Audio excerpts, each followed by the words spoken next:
Hey guys, so today I'm going to be looking at more petty revenges. So yeah, let's just get right into the video. I exposed an affair because it was affecting my sleep. Seriously, same thing I'd do. My upstairs neighbor has been having an affair with a married man for about 4 months now. I wouldn't care, but because it's an affair, he comes over at odd hours of the night and they have sex very loudly. I can hear a lot and it wakes me up and prevents me from sleeping. How do I know it's an affair? He's never spent the night and his car has baby car seats in there. Some backstory: I've had issues with my upstairs neighbor prior to this. She will throw parties on Monday nights. She gets home at 2 a.m. from work, pacing her condo and having loud phone conversations. She's 40 years old, throwing parties with 20-year-olds and having affairs and living like a teenager. I tried to talk to her like a normal person about my concerns, but she doesn't care. And I've had the association involved to stop the parties. I hate her. So I decided to learn more about this mystery man. I looked up the license plate, found an address, searched the address and found a name. Took the name and did some social media stalking and found the man and his wife's profiles. I made a throwaway account, messaged the wife about the affair. I haven't seen him now for a few weeks and I'm sleeping really nicely. Oh my gosh. Nice. Obviously the wife needs to know. His kids are literally so young too because he still has the baby seats, right? The audacity. Wow. But seriously, this could have went kind of wrong for this person if the wife kicked the husband out and was like, you go with your affair partner, then go sleep with her. And then he comes back here. And they're literally doing it every single day, right? Could be a lot worse. A barmaid laughed at my drink order. I was on holiday with my son, 14, and we were watching the football in a bar in the evening. I don't really drink, but I do enjoy a cocktail while on holiday. The server came by and asked if we wanted drinks. I asked for a pina colada and she snickered a little at the order and then kind of laughed out an okay and then walked off to make it. What's the problem with that? You know, I hate it when people are like, oh my god, that drink's too girly for a man. Shut up. This annoyed me a little. I'm just a grown man wanting to drink a tasty cocktail. What's wrong with that? When she brought the drink back, I got my petty revenge.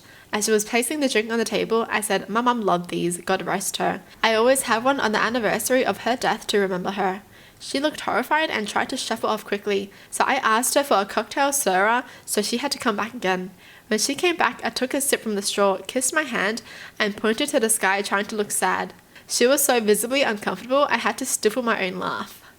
She noticeably avoided our table multiple times after this. Wow, yes, the best revenge is to make someone feel bad about something that they did. Oh my gosh, that's freaking embarrassing for her. I dressed overly casual at a designer store so that the rude sales rep wouldn't get commission. I don't typically buy a lot of designer clothing, but when I do go shopping, I dress pretty casually. Last week, I was strolling through the mall and there was a designer backpack on display that caught my attention. I went inside the store wearing a hoodie and ripped jeans. I went to inquire about the price of the backpack. I waited around for 10 minutes for someone to help me until I decided to go up to one of the sales representatives myself. She told me to wait because she was helping another customer, so I sat down and waited. I saw her in the corner of the store just standing, not doing anything.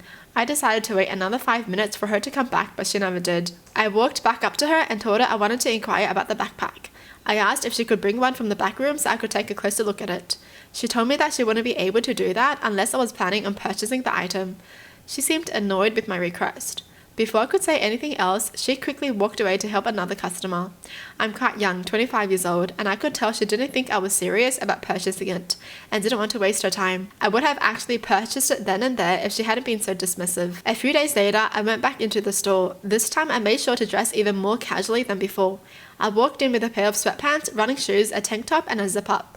The same lady was working that day and turned her back to me as soon as I walked in. I went up to one of the other sales representatives. This guy was younger, smiling, and seemed eager to help, and I told him I wanted to purchase the backpack and he gladly went inside and got it for me. He even asked if I'd like to take a look at it before buying. I thanked him and he checked me out. The store manager was also by the cashier and I let him know that I came in last week and that the lady wouldn't let me see the product before purchasing it. He was upset to hear this and told me this wasn't the first time he had received a complaint about her. The item was a few grand and all the commission went towards the junior. He was so kind and grateful. She avoided eye contact with me after she got told off by her manager and I smiled at her as I walked out of the store. Dude, this reminds me of Pretty Woman, right? Where they didn't want to help her because she was dressed the way that she was dressed. Yes, people. I mean, I thought we all learned to never judge a book by its cover already. Like, come on now. Like, if someone is actually going into a store and asking about a bag, why don't you just try your best to help them? Like, try your best to get them to buy the bag. You know? Isn't that what you're supposed to do as a sales rep? You're not supposed to be like, you won't buy the bag. Bye. Hello?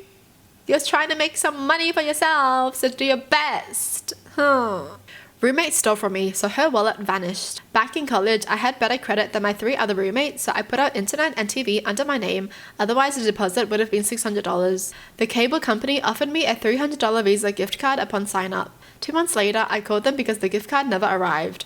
They told me they sent it a few weeks ago, and eventually I'm able to find out from the Visa that someone had used it at Whataburger, Target, a liquor store near my house. I'm pissed off because obviously one of my roommates had used it, but I didn't know which one. A few weeks later, roommate number 2 complains that the $200 birthday gift card to Target was missing.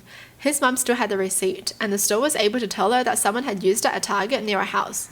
He's obviously pissed off too, but we've now realized it's probably one of the other 2 roommates. Couple weeks after that, roommate number 3 wallet disappears. We turned the house upside down looking for it, and we knew it had to be in the house because her car key is attached to her wallet, and her car is parked at the house. She's absolutely frantic, sobbing, screaming, hyperventilating, etc., throwing shit everywhere and just having an absolute meltdown while tearing the house apart.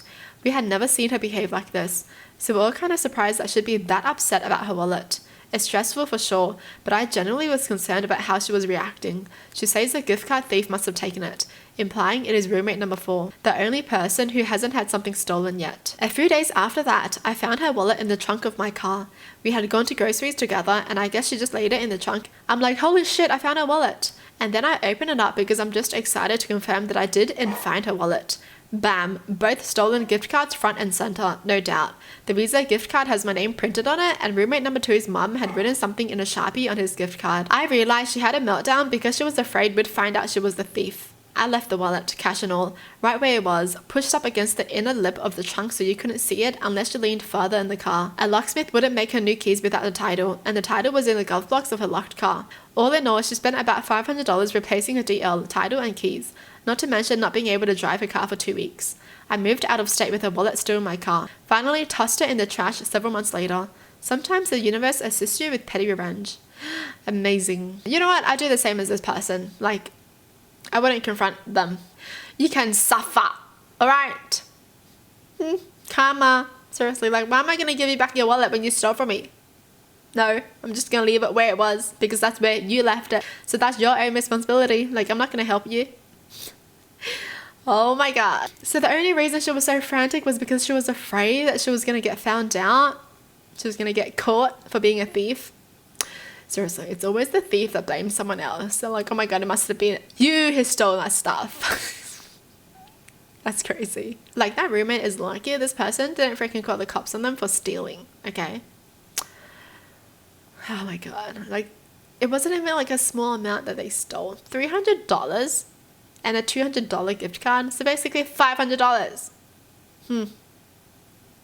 Those kind of people suck. Well, that's it for the video. Hope you guys enjoyed. Tell me in the comments down below what your thoughts are. And as always, thanks for watching. Hope you guys liked it. And I'll see you guys next time. Bye.